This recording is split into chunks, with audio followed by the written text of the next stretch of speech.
Bonjour à tous, nous sommes ici sur ce plateau pour vous présenter la vie passionnante, trépidante, que dis-je, magnifique de Jules César. De ces trois noms, Caius Iulius Caesar, il est né le 13 juillet en 100 avant Jésus-Christ dans une famille aisée de Rome, la gens Julia. César était non seulement un très bel écrivain, mais un homme politique et un chef militaire très habile. En moins 60, le premier triumvirat se crée. Il s'allie avec Crassus et Pompée. Enfin, mon cher César, vous imaginez un peu la chose? Le Sénat a osé me refuser, à moi et mes hommes, des terres, alors que nous avons gagné des villes en nous battant vaillamment.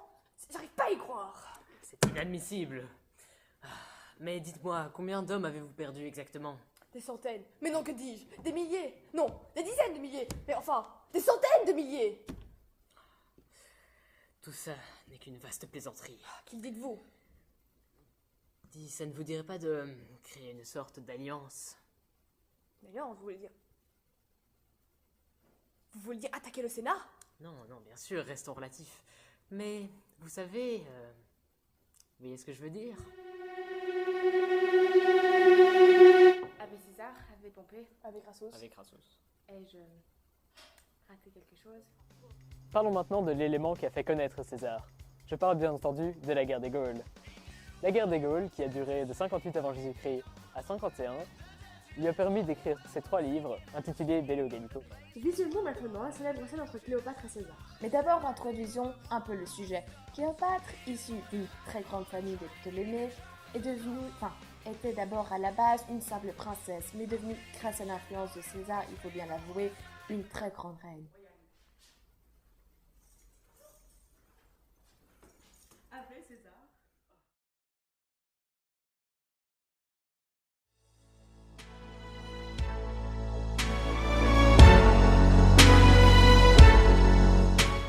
N'oublions pas aussi un événement qui a fait croître la puissance politique de César. En effet, je parle bien des guerres civiles. Les guerres civiles ont commencé en 49 avant Jésus-Christ, quand César, en traversant le fleuve Rubicon, a prononcé ces fameux mots « Alea Iactaes ».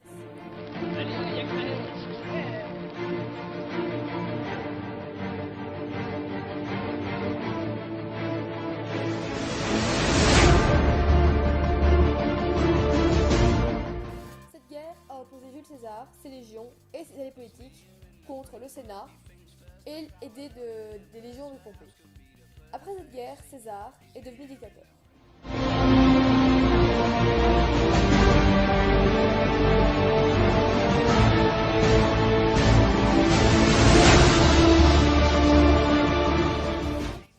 La guerre civile terminée, César rentre à Rome et le Sénat lui accorde le droit de dictature perpétuelle. Ensuite, il nommera Marc-Antoine consul et Cassius préteur. Cassius, n'étant pas satisfait de son rôle politique, va regrouper les anciens césariens ayant survécu à la guerre des Gaules et les anciens pompéiens, graciés par César.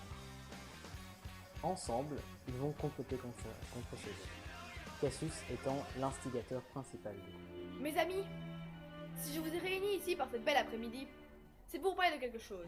Mais de quoi s'agit-il? J'ai fait des centaines de kilomètres. S'il vous plaît. Voyez-vous, je crois parler en nous tous quand je dis que César commence à prendre un peu trop de pouvoir. On parle bien de César. Oui. Êtes-vous fou? Non, laissez-moi continuer, je vous prie. Voyez-vous, alors que je lui ai rendu de nombreux services, César ne m'a élu qu'en rôle de prêteur, alors que tout le monde ici sait très bien que le rôle de consul me revient de droit. Mais voyons. S'il vous plaît, quant à vous, vous êtes bien les représentants des soldats de César. En effet. Eh bien, la bataille sur laquelle il va vous envoyer, eh bien vous la savez perdue d'avance. C'est César. Mais enfin, cela ne change rien. Vous allez quand même perdre des milliers de soldats. Mais César n'en a que faire de ça. Il a que faire de vos misérables vies. Avec toutes les relations qu'il a, il peut très bien se trouver d'autres soldats.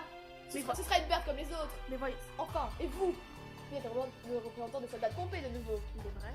Eh bien, il peut vous faire assassiner dès que l'envie lui chante. Parce que à la moindre menace que vous représenterez pour lui, pouf, vous aurez disparu du tableau. Il appellera un ses assassins, de nouveau.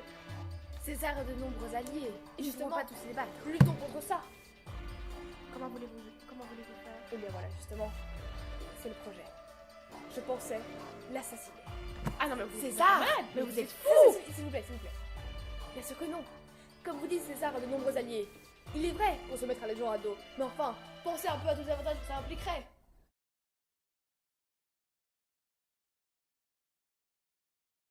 Nous ne sommes pas des moutons, nous devons faire face à ce genre de situation. Mais êtes-vous certain que vous allez réussir à le tuer? Eh bien oui, à plusieurs nous pouvons le faire, n'est-ce pas? Bien, tout est réglé. Eh bien oui. À mort César! À mort César! Malheureusement, toutes les bonnes choses ont une fin. Celle de César se déroule les Ides de Mars en 44 avant Jésus-Christ. Malgré les avertissements de sa femme Calpurnia, qui avait rêvé la veille que son mari se faisait assassiner, il ira quand même au Sénat et se fera assassiner de plusieurs coups de couteau.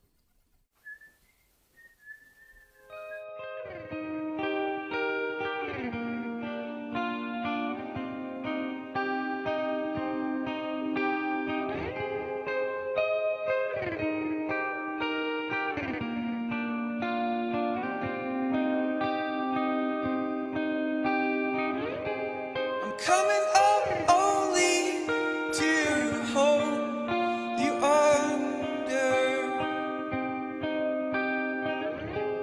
and coming up only to show you wrong, and to know you is hard when we wonder.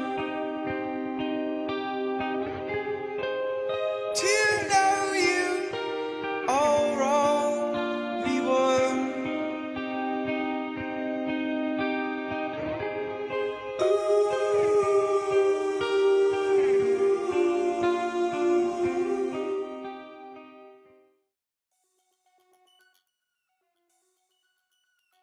Enfin César, vous n'y pensez pas. Direz votre garde personnelle. Et puis quoi encore? Et comment, si des lâches osent comploter contre moi, il ne tient qu'au Dieu de les en empêcher. Oh Dieu, justement, parlons-en. Ce matin, lorsque j'étais tranquillement dans mon salon, un oiseau arrivant en volant à une vitesse incroyable s'est écrasé contre le rebord de ma fenêtre. Il est mort sur le coup. Si ça, c'est pas un présage que ce soit jeté au muren. Eh bien, soit. Garde, prenez cet homme, ou Non. cette femme, jetez-le au muren. Avez, mon cher César. Ave. Ah, que vois-je, vous continuez dans votre récit. Oui, De Bello Gallico que je l'ai intitulé, Pas beauté. n'est-ce pas? Alors, des nouvelles? Écoutez, il m'est arrivé une chose étrange. Bien raconté. Je me suis fait capturer par des pirates. Des pirates? Oui. Et ils ont mis ma rançon à 20 talents d'or. 20 talents d'or? Oui. Mais c'est beaucoup. Vous rigolez? J'en veux au moins 50. Oui, pardon. Effectivement, vous, votre suprêmeté en vaut au moins 50. D'ailleurs, j'ai prévu de les faire exécuter. Qu'en est-il? Ils sont morts. C'est un bon choix. Je sais. Alliance. Une alliance? Vous voulez dire attaquer le Sénat? Non, bien sûr, restons relatifs. Mais. Enfin. C'est quelque chose. C'est pas maintenant du tout.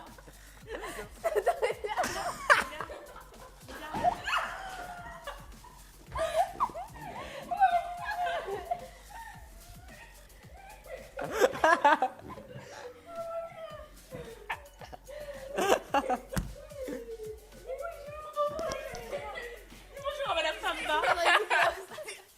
Bonjour Madame Pamba. Allez, lève-toi. Ferme la bouche.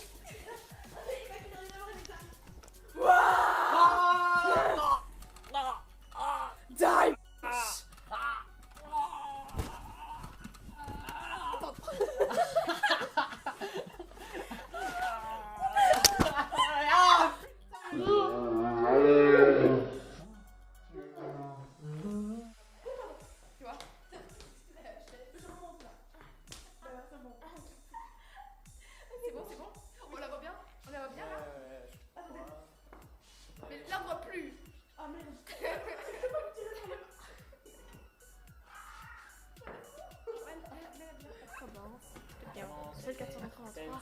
600, 300. 600, 300. Sérieusement? D'accord, 600. Oh mon dieu. Putain, faut la garder pour prouver qu'elle est complètement conne. Vraiment, vraiment, pour montrer à papa.